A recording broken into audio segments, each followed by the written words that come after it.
dulu ya. Ya, Bu. Fadila Damayanti, Hadir, Bu. Lolatul Malia, Hadir, Bu.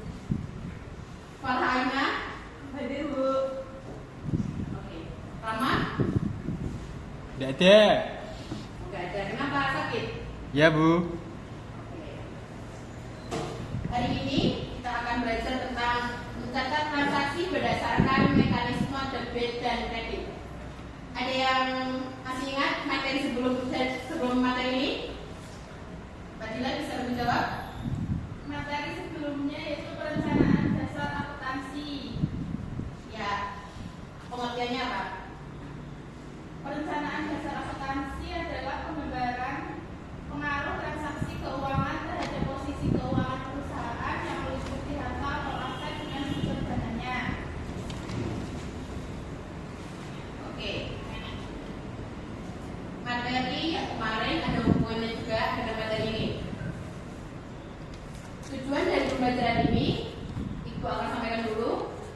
Setelah mengikuti kegiatan pembelajaran ini, siswa diharapkan dapat mampu mengidentifikasi penyusunan siklus akuntansi pada perusahaan jasa, kalau ada mampu membuat laporan keuangan pada perusahaan jasa, dan memahami mekanisme debit dan juga kredit. Oke, langsung saja materinya ya. Ada pengertian perusahaan jasa. Perusahaan jasa merupakan sebuah perusahaan yang kegiatannya menyediakan jasa atau pelayanan kepada pihak lain dengan tujuan mendapatkan laba. Yang kedua ada transaksi keuangan. Transaksi keuangan pada perusahaan jasa merupakan sebuah peristiwa yang terjadi di perusahaan yang mengakibatkan kondisi keuangan perusahaan berubah. Misalnya seperti perusahaan menerima pinjaman atau perusahaan akan mengakibatkan kas perusahaan itu bertambah, dan sisi lain utang perusahaan juga akan bertambah. Yang ketiga ada bukti transaksi. Bukti transaksi itu dibagi menjadi dua, yaitu bukti intern dan bukti ekstern. Yang pertama, bukti intern itu meliputi bukti pencatatan atau bukti transaksi yang dibuat sendiri oleh perusahaannya, seperti bukti penerimaan kas atau bukti pengeluaran kas dan lain sebagainya. Yang kedua ada bukti ekstern. Bukti ekstern itu meliputi bukti yang berasal dari pihak luar perusahaan, seperti kwitansi, nota, faktur, cek, dan rekening yang diterima dari bank. Selanjutnya ada siklus akuntansi. Siklus akuntansi itu dimulai dari pencatatan bukti akuntansi, lalu dicatat ke jurnal. Selanjutnya ada pengertian debit dan kredit. Ayo Mbak Lulu coba bacakan.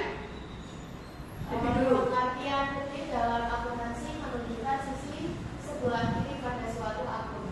Kemudian kredit menunjukkan sisi sebelah kanan.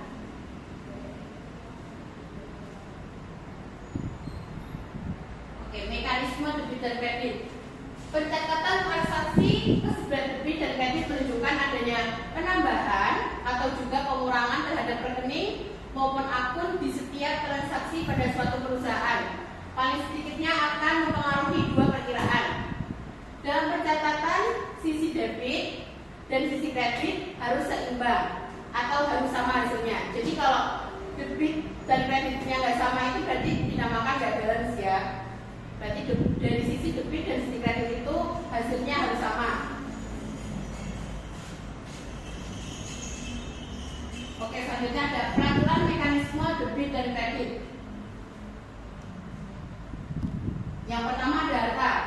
Harta jika bertambah ada di sisi debit, dan harta jika berkurang akan ada di sisi kredit. Selanjutnya ada utang. Utang ini bertambah ada di sisi kredit. Jika utang berkurang ada di sisi debit. Selanjutnya ada modal. Modal bertambah ada di sisi kredit dan modal berkurang ada di sisi debit. Pendapatan bertambah di sisi kredit, pendapatan berkurang di sisi sisi debit. Beban bertambah di sisi debit dan beban berkurang di sisi kredit.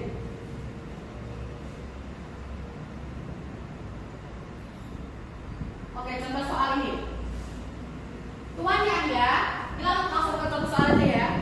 Yaitu tuannya menyetor uang tunai ke perusahaan sebagai setoran modal sebesar berapa? 6 juta. Maka analisis yang kita buat, kas bertambah di sisi harta, di sisi debit menjadi 6 juta, modal berkurang di sisi kredit sama, hasilnya 6 juta. Yang kedua ada pembelian perlengkapan salon secara tunai sebesar 200.000.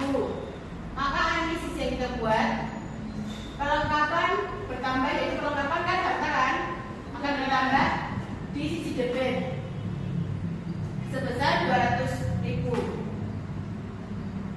Kas berkurang, harta berkurang di sisi kredit sama, hasilnya di 200.000. Contoh selanjutnya, ada membayar gaji karyawan bulan ini sebesar 500.000. Maka harus bisa kita buat, beban gaji bertambah di beban di sisi debit, lalu kas berkurang, harta di sisi kredit. Yang keempat, contoh soalnya diterima dengan tunai pendapatan sebesar 4 juta. Maka bisa kita buat, kas bertambah di sisi harta, di sisi debit 4 juta, lalu pendapatan jasa bertambah di pendapatan di sisi kredit sebesar 4 juta. Baik, kesimpulan dari materi ini, penambahan atau pengurangan dari sisi debit dan kredit tergantung pada sifat perkiraan. Jadi kalau kelompok apa ada harta, utang, modal, pendapatan, dan beban. Harta akan bertambah di sisi debit dan akan berkurang di sisi kredit. Lalu ada utang, bertambah di kredit dan berkurang di debit. Modal bertambah di kredit dan berkurang di debit. Pendapatan bertambah di kredit dan berkurang di debit. Beban bertambah di debit dan berkurang di kredit.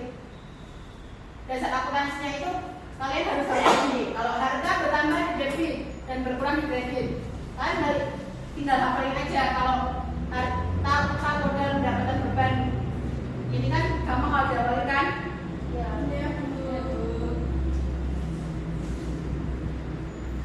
Oke, udah paham sampai sini?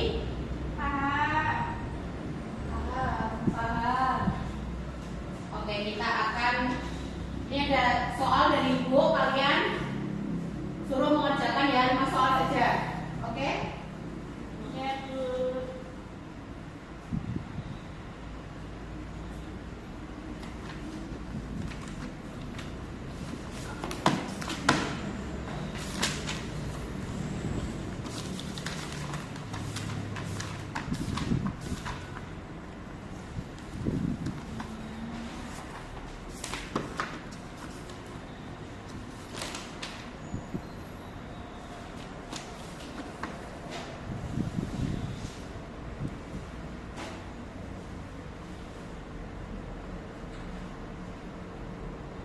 Mana ada yang sulit?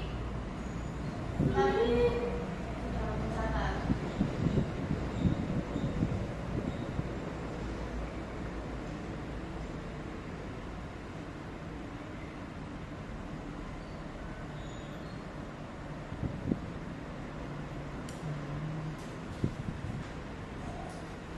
Oke, karena waktu kita terbatas, jadi kalau belum selesai kita buat PR aja ya.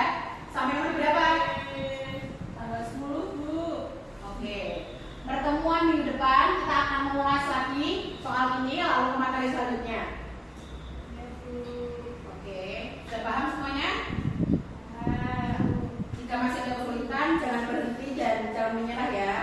Di balik tekad yang kuat pasti ada solusi yang bisa kita dapat. Oke, sekian materi dari Ibu, materi hari ini. Jangan lupa